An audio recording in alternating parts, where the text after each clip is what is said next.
Welcome back everyone to the Vintage Sewing Machine Garage. You are looking at the right side of the Janome 642 free arm sewing machine. For those of you who are just joining or just getting a look at the channel, this video is part of a series of videos I've been doing on one of my restoration projects. The other one has been a white Model 77 rotary, which you can also see a series of videos on the channel. And for this particular machine, this is what I call a hybrid vintage sewing machine. That means, unlike those that are all metal in their mechanical parts, which I call heirloom vintage sewing machines, this one is a hybrid. And by that I mean it has some parts, which you can see in the other video installments, that are not all steel. They are some form of plastic, perhaps nylon or another. I'm not sure the exact plastic type. But I created this series because I wanted all of you to see a scenario where it might make sense to either invest a small amount of money or some amount of time, depending on how much you might want to invest, in giving a full reconditioning or restoration, whichever word you like to use, for one of these machines. And of course, in the other videos, I lay out when you can make a case and when you need to walk away. But this machine so far has not let me down through the whole process. And anyway, I'm going to show you, I've been doing some testing on the machine for stitches, and I'll show you some of the things I did to troubleshoot. Because many of you, when you get a machine, it doesn't matter where it comes from. It could come from someone you know. It could come from a thrift store or a garage sale, which we're starting to see more of now that it's getting to be spring. And you don't know what kind of condition the machine is in. You don't know if it functions, perhaps. I show in some of the other videos how you might go about doing a quick inspection. And of course, there are other things going on with the machine that you may not realize until you get it home. But this machine, if you all have been following along with me, has not had anything that was a deal breaker. None of the parts were broken. I haven't even had to replace the parts, although you can certainly budget for that. Most parts for machines like this are not costly.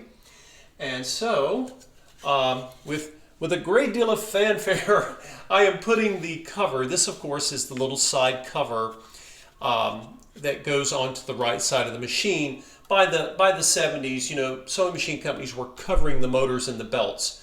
And so I'm going to be putting this back onto the machine. And I'm trying to recall, I may end up not being able to put this on. There we go. I've done so many sewing machines, I don't always remember whether I have to take the hand wheel off or not. Some of them I do, but for this machine, mercifully, I don't. So I'm pleased to share that with you. And of course, I have my two little set screws that I took off. These were the screws, of course, that I took off when I took this cover off originally. And I'm going to simply do, as I always do, I'm going to put one drop of sewing machine oil on the threads. And that's not something you have to do very often. These may never have had anything on them since they left the factory, unless I've done it before and forgot. So I'm going to get these on. And most vintage machines use straight screwdriver or flathead screwdrivers. This one is a Phillips, but no, it doesn't really matter. And you'll notice that this plastic cover, as I mentioned to you guys before, the fact that this is plastic is not really an issue.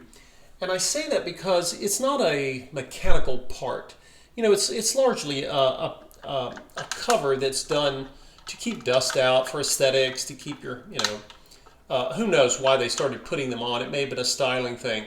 But you'll notice I'm taking my little Phillips screwdriver tip here, and I'm just doing it by hand. Once those little screws are snug, it's fine. There's nothing,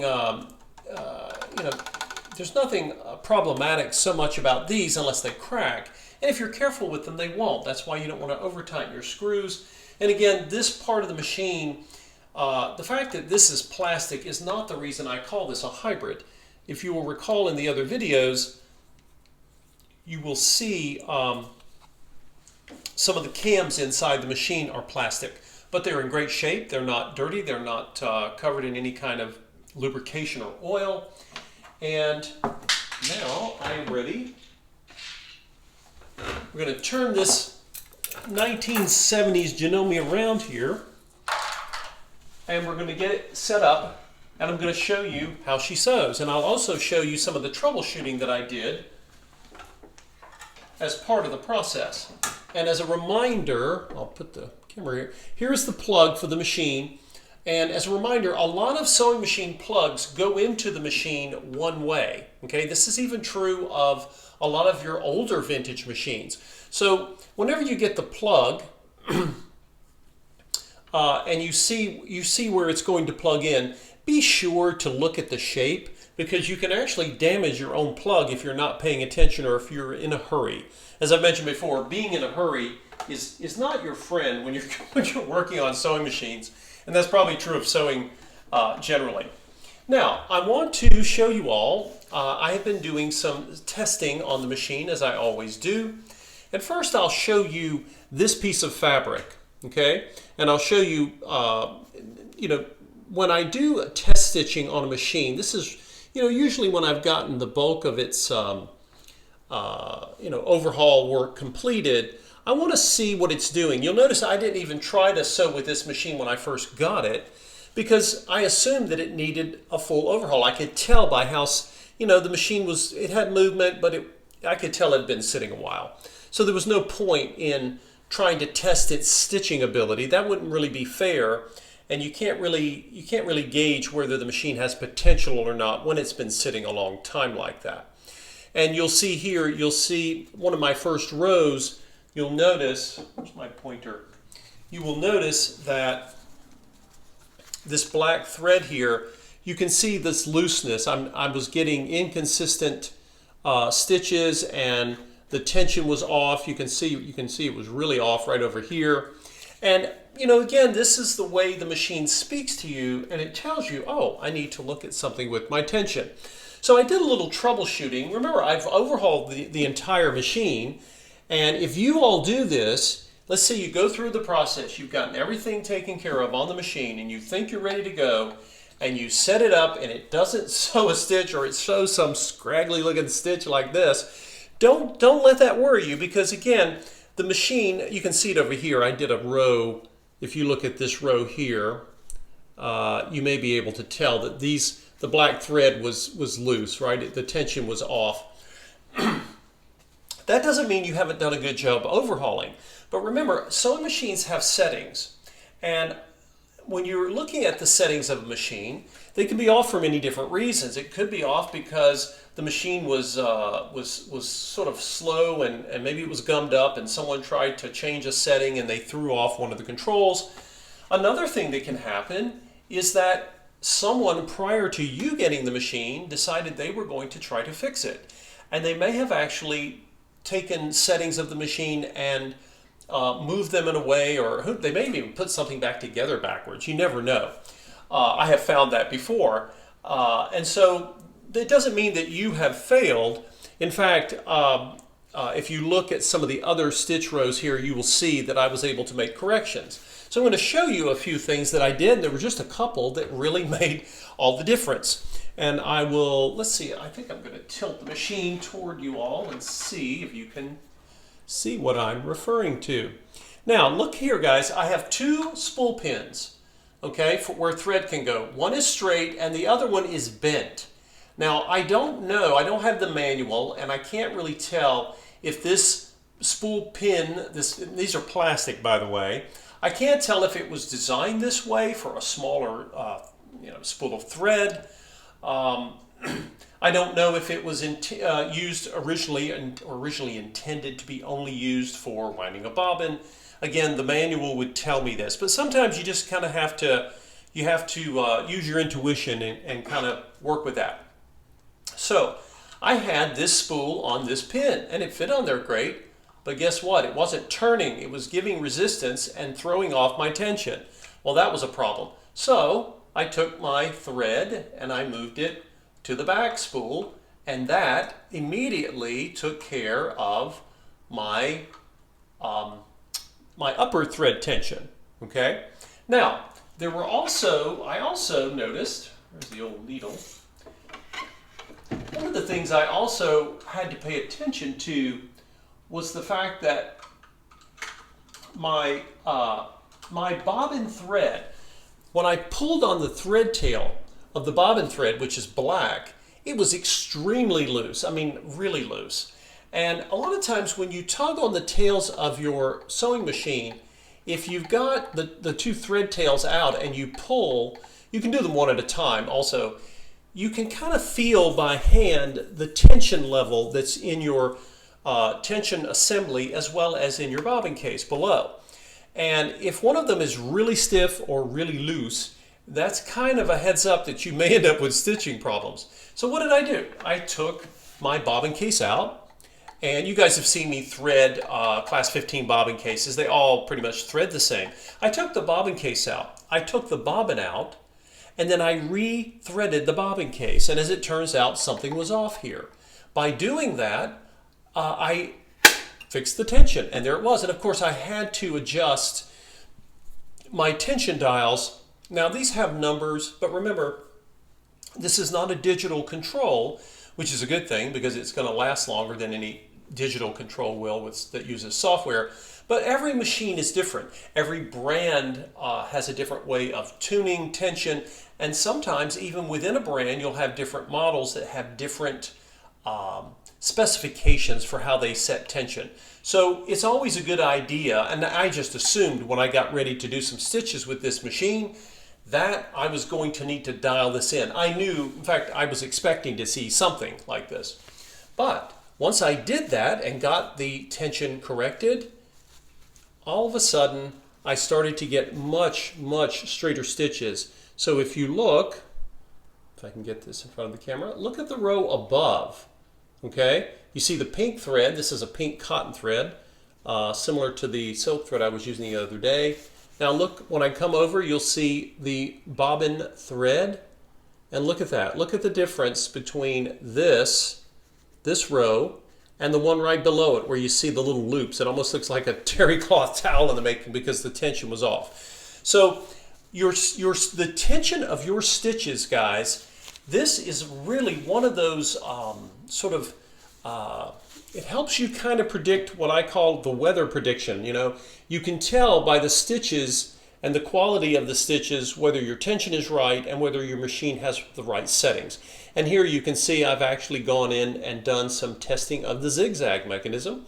So I am going to now, oh, by the way, I also replaced the needle. This is the original needle that was in the machine, and it was even oxidized, so it looked like it had been in there a while. Took it right out and installed one. Now, if you don't have the manual, before you take out your old needle, before you do this, come over and on the side of the needle, if you rub with your hand, find out where the groove is. You'll always know the groove in a needle because you can feel the groove, and the rest of the needle just feels smooth around because it's a round shape, except for that groove.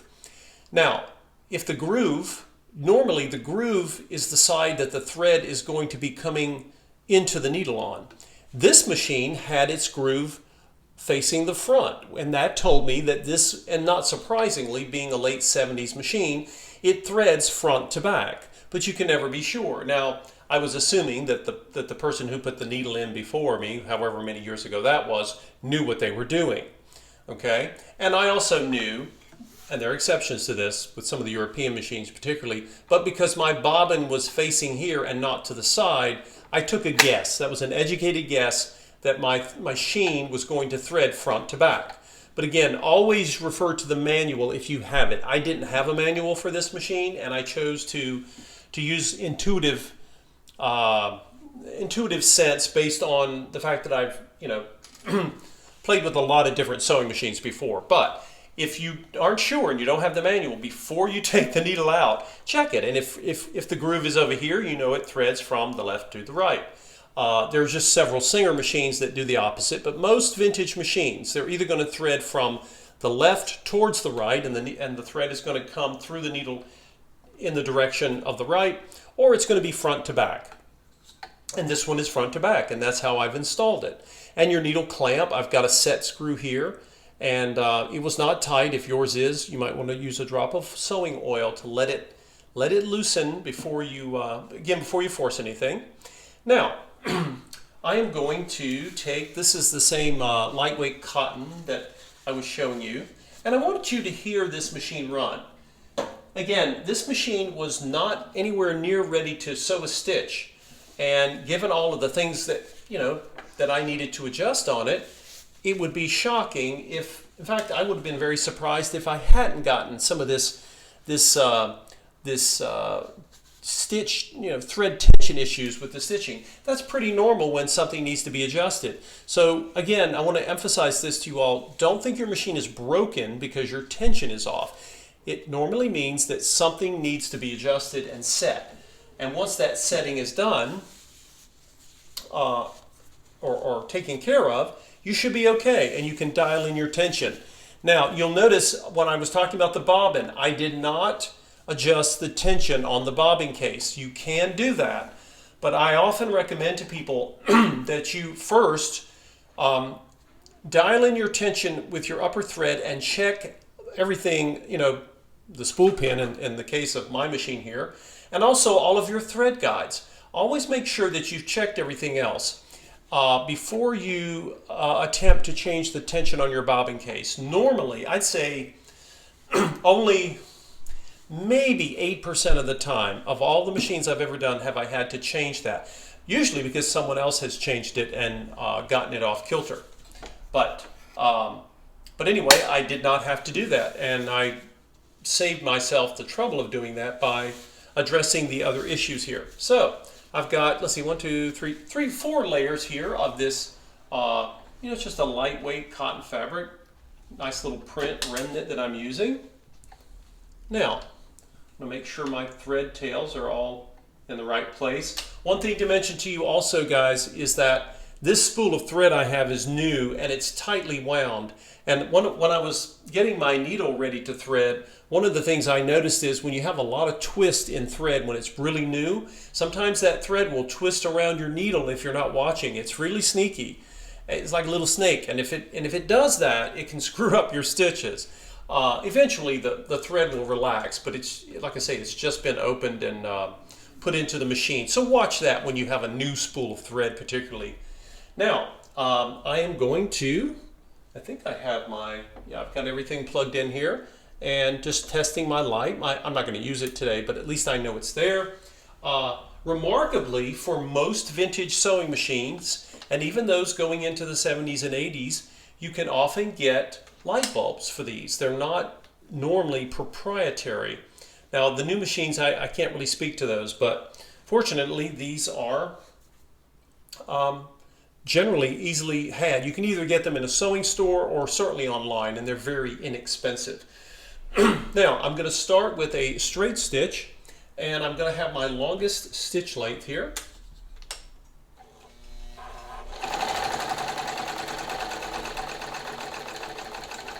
You can see me slowing down. And I always like being able to have good needle control. That's particularly useful if you're new to sewing, but even those of you who really have been sewing all of your lives, I'm sure you can also appreciate that as well.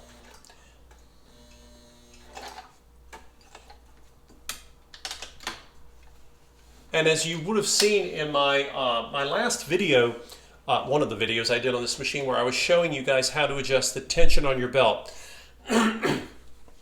Typically, the belt tension, once it's set, it's pretty good. I rarely have to go back and adjust that. If you were to do something very heavy with this machine and you have the belt tension only as taut as you need it to be, because remember, you don't want the belt to be overly tight because it puts an unnecessary strain on the motor and shortens its life.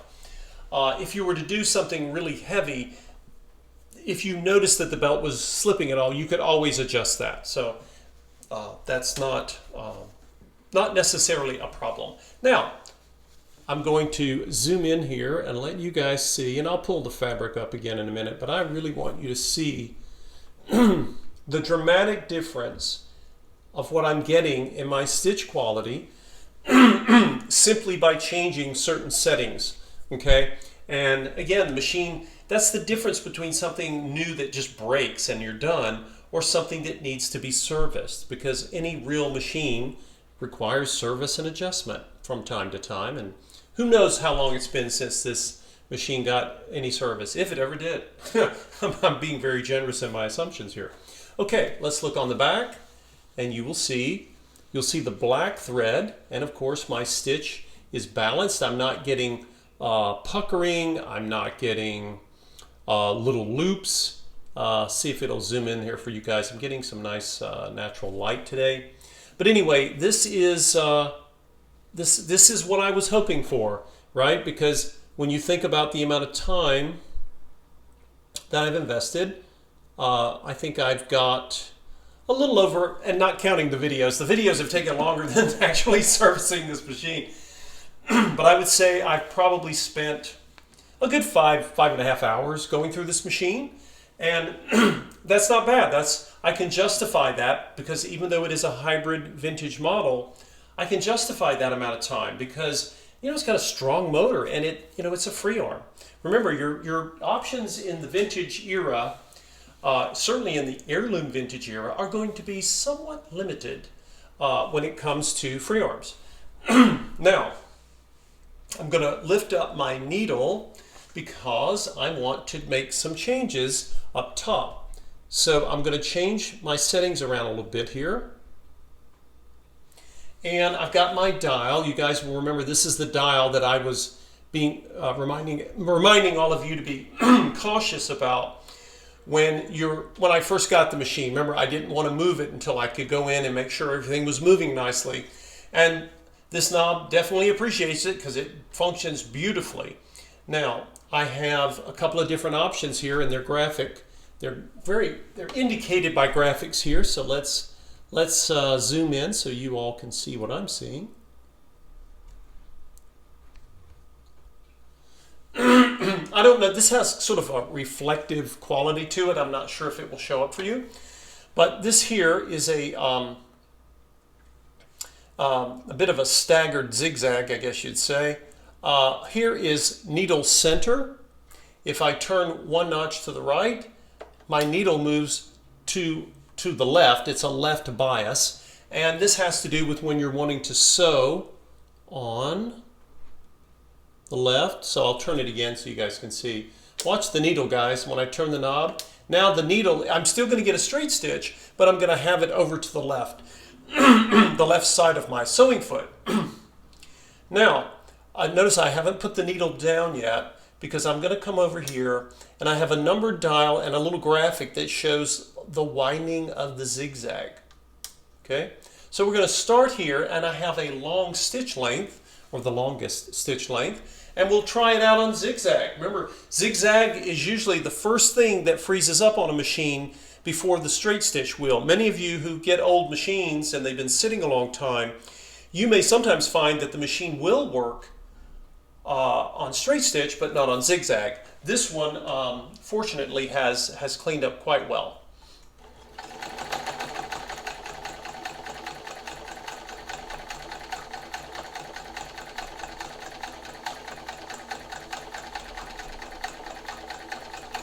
And of course I can back tack, whether it's zigzag or straight, I can certainly back tack.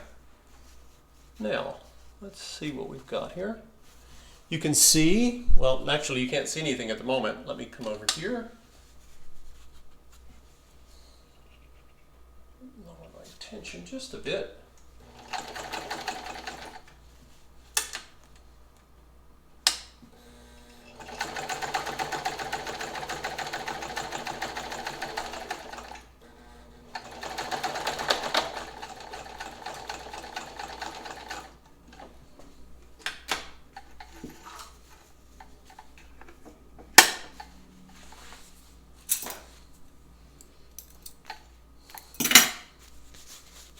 Okay, guys, take a look at, if you look, you're seeing this is the bobbin thread with the black, and now you can see I think you can see the pink thread here. Let's make sure it's going to zoom It's going to focus in for you. I can hold it still long enough. And that's the zigzag on the longest stitch setting. Now let's see if we can change it up just a bit.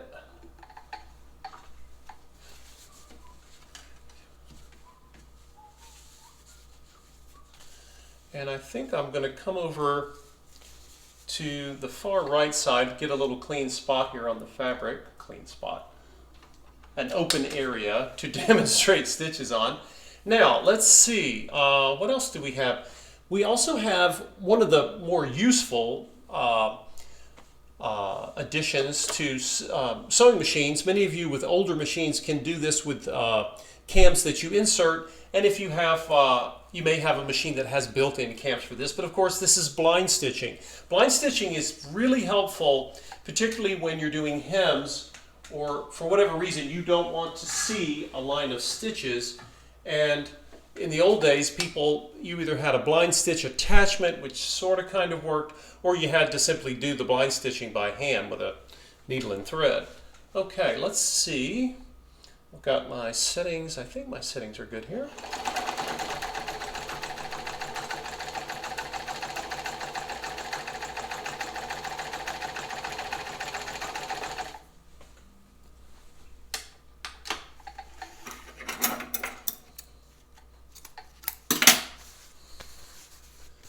Okay, so let's have you guys take a look at this. This is the bottom row of pink thread, and you'll see where it made its stitches, and then of course it came up, it's spaced out for the blind stitch. Let's see, one other thing.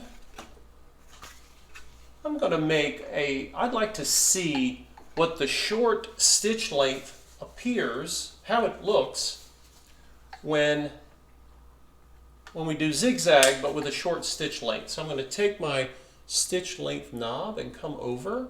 Not going to come all the way to 0 or I won't get anything except a giant nest of thread. So come over here and make it fairly short. Let's see what it does. Oh wait a minute, I'm still on blind stitch. That's the one thing about not having a computer in your machine. Remember, you are the brain, so my brain wasn't functioning quite as well, obviously. So I'm going to have it on wide zigzag, but a short stitch length. That's what I'm actually after here.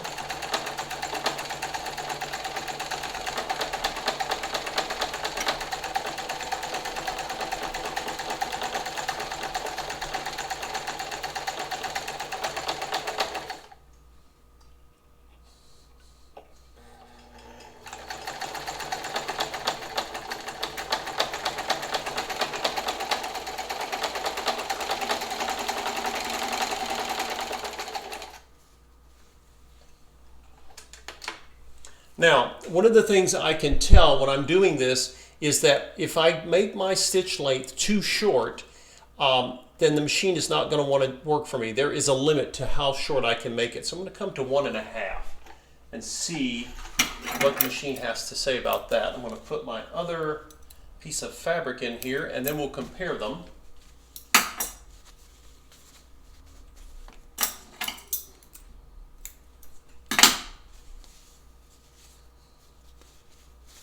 I need a little space to do this.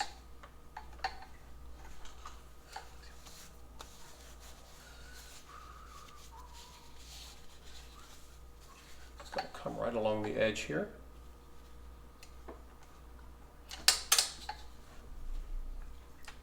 Get my thread under the foot where it belongs. Sewing thread has a funny way of wiggling away from you when you're not watching. So if that happens, keep a watch on your thread, as I was telling you guys earlier, when you have particularly a new spool of thread, and I just caught it. It was trying to misbehave and go where it doesn't need to go. Okay, let's see what we've got here. Let's see, we've got wide zigzag.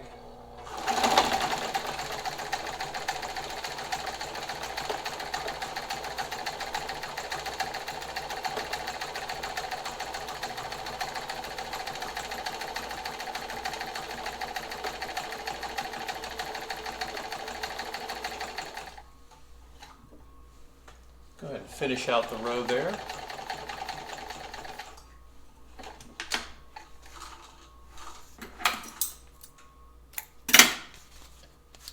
Okay. Now I'm going to show you guys the 2 rows of stitches. Remember, this is a form of troubleshooting when you've got a machine and you're just getting it going. You know, you're finally getting it to sew for you.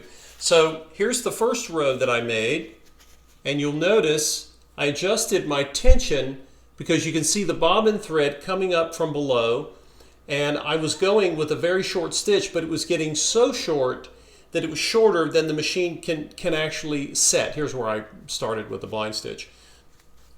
As I changed my tension and then I gave it a little bit more length, it started to improve, and you can see it here, but still getting too much of the bobbin thread up. Now here is my last row, and here I set it at 1.5, and now it's looking much better. Okay, so remember the machine, and you can see the other side there. That's a pretty nice zigzag stitch. So again, be patient with yourself, be patient with your machine, and I believe this machine is now ready. The only thing it lacks is a little, I'm going to wipe it down with a damp rag, maybe a little sewing machine oil, and it is going to be done. What else have I not done? Oh, I haven't wound a bobbin. Maybe I should do that for you guys before I finally end this series. But I really appreciate all of you guys watching, and many of you had asked me if I could go through a machine, you know, a whole machine. The motor of the Janome is also covered in the motor series. I may have to bring that over and put it in with the others so it makes more sense to people just coming to the channel. But this is the way a sewing machine can be reconditioned or restored and ready to go.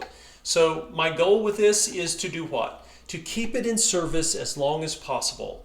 Now, if I had had broken gears, I would have had to salvage this for parts, or for you, if you don't want to hold on to old sewing machine parts, again, take it to a sewing vacuum store. They'll be glad to take it. They might even pay you something for it. I don't know. But parts of machines that fail can always be used to save other machines, because we want to keep them running as long as possible. This was made in the late 70s, so it's, what is it, 45 years old. I have no idea how long it will run. If it's not abused and taken care of, who knows? We get more decades out of these. You know, when I talk about heirloom quality machines, some of these old ones, we're talking about machines that are over 100 years old.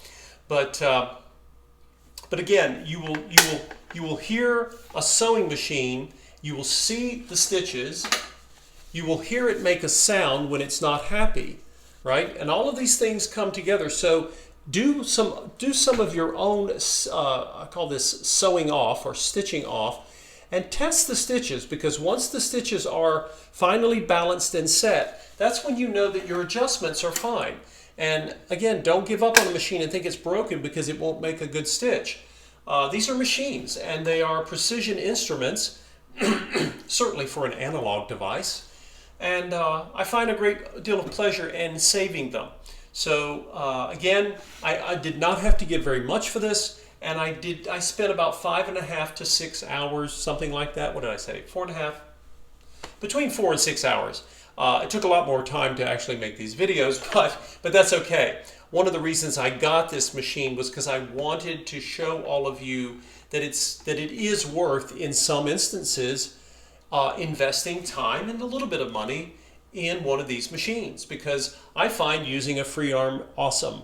So, you know, I have an industrial overlocker, I have a free arm machine, I'll have this one until someone else takes it, and I'll take another free arm and work on it. And then a good old flatbed, so straight stitcher, and that's it. But I really appreciate you guys watching. I did not know when I started this if this machine was going to work. I didn't know if it was going to sit. Some of you have been asking about the old Kenmore. It's still sitting, waiting for intervention on my part. But I wanted to show you guys this one because this machine is not heirloom. It's not all metal, but it's one tough sewing machine, and it certainly beats the pants off of anything that you can buy new today, at least in my opinion. So if any of you have a machine of this era, maybe you have a machine and you don't know that it's hybrid, but let me know. Let me know what you think. Maybe you like machines from this era. Maybe it was your first machine. You know, we have a lot of people who got their first sewing machine back then. And you know, maybe it would be worth more for you. Maybe you would pay more and spend more hours working on one of these if it had sentimental value to you, and that's important. You know, if someone near and dear to you gives you something, it may have a different meaning than when someone finds it sitting in a thrift shop somewhere. But anyway, we've got some great sunlight today, folks. Thanks for watching, and stay tuned for the next video. I may make one more showing how to wind a bobbin on this particular model, and then it'll be on to the next project. Thank you all for watching.